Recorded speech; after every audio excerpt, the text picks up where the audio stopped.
Assalamualaikum warahmatullahi wabarakatuh. Hai anak-anak semuanya, apa kabar? Alhamdulillah sehat ya, dan harus tetap semangat. Sekarang kita akan belajar lagi sejarah kebudayaan Islam, yaitu materi Sunan Giri. Ayo, siapa nih yang sudah pernah ke makam Sunan Giri? Pasti sudah banyak yang pernah ke sana ya. Hehehe. Sekarang kita akan mempelajarinya ya anak-anak. Sunan Giri lahir pada tahun 1442 Masehi di Blambangan, yang sekarang ini adalah Banyuwangi di Jawa Timur. Ayahnya bernama Syekh Maulana Ishak, yang merupakan juga waliullah dari Samarkand. Nah, Syekh Maulana Ishak ini merupakan adik kandung dari Syekh Maulana Malik Ibrahim, atau yang kemarin sudah kita pelajari, yaitu Sunan Gresik.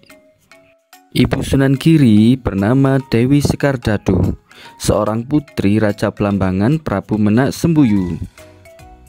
Nah, awalnya nama Sunan Giri adalah Joko Samudra, karena Sunan Giri pernah dibuang oleh keluarga ibunya ke lautan anak-anak. Aduh, kasihan sekali ya.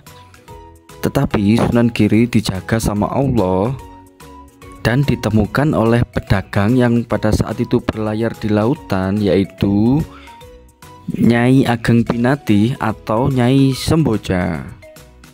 Akhirnya Nyai Ageng Pinati mengangkat Sunan Giri sebagai anak kandungnya. Dan pada saat itu, waktu kecil ditemukan di lautan, Sunan Giri diberi nama Joko Samudra. Nah, hingga saat Sunan Giri berusia 11 tahun, Nyai Ageng Pinati menitipkan Sunan Giri kepada Sunan Ampel untuk berguru dan belajar agama Islam di Pondok Pesantren Ampel Denta pada saat itu. Sunan Ampel memberikan nama lagi kepada Sunan Giri, yaitu Raden Paku. Nama tersebut merupakan amanah dari Syekh Maulana Ishak atau ayah Sunan Giri kepada Sunan Ampel, agar memberikan nama ini kepada anaknya nanti kalau berguru ke Sunan Ampel.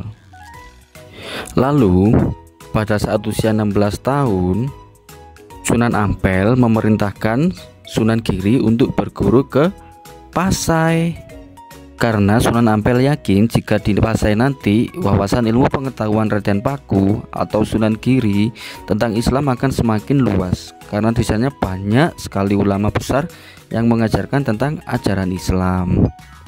Akhirnya Raden Paku atau Sunan Giri ini berangkat ke Pasai bersama putra Sunan Ampel yang bernama Raden Maulana Magdum Ibrahim ke Pasai sana.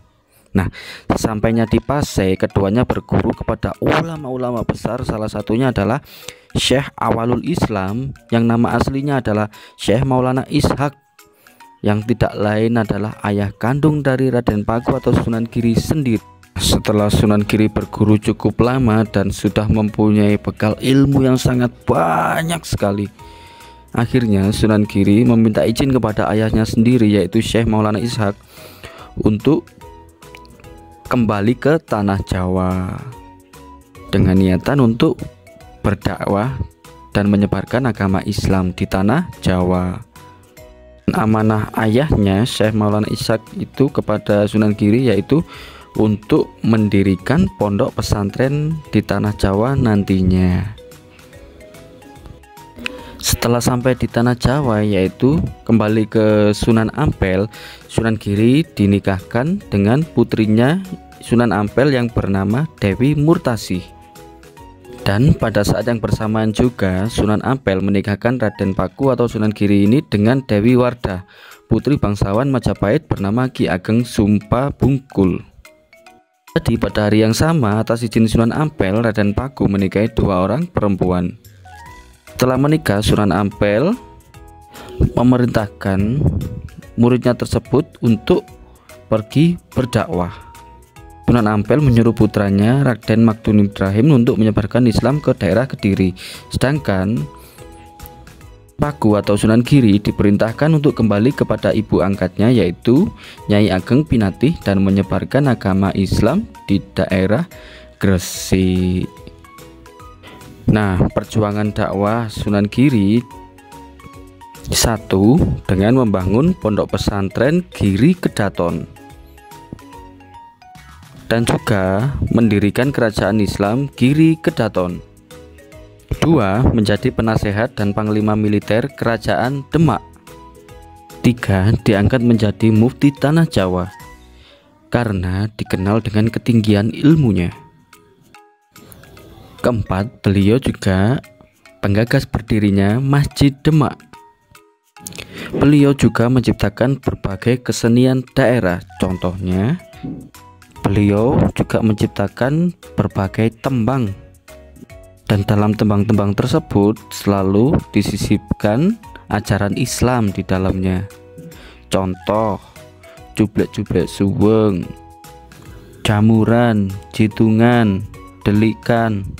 Juga menciptakan lagu anak-anak yang bermakna agamais seperti dolanan bocah dan lirir yang sampai saat ini masih dikenal dan banyak dinyanyikan juga. Nah, pada masa itulah perkembangan Islam di tanah Jawa, khususnya di Jawa Timur, sangat pesat sekali. Pemeluk agama Islam sudah mulai banyak dan dikenal luas di seluruh Jawa. Dan setelah berjuang begitu panjang dan lama sekali, beliau wafatnya tidak diketahui secara pasti. Diperkirakan wafat pada abad ke-16 setelah hampir kurang lebih lamanya 30 tahun menyiarkan, mendakwakan agama Islam di tanah Jawa dan Nusantara.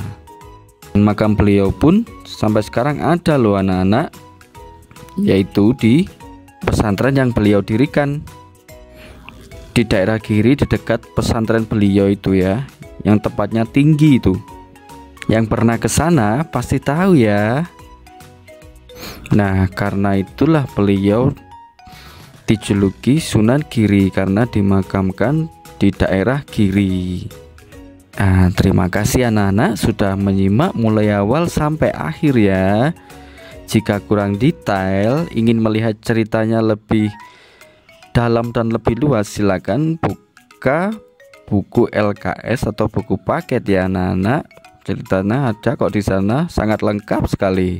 Oke, sekian, wassalamualaikum warahmatullahi wabarakatuh. Oh iya, jangan lupa ya anak-anak untuk komen di YouTube-nya Pak Azril di materi ini, yaitu nama lengkap, kelas, dan absen ya. Jangan lupa di like. Terima kasih. Wassalamualaikum warahmatullahi wabarakatuh.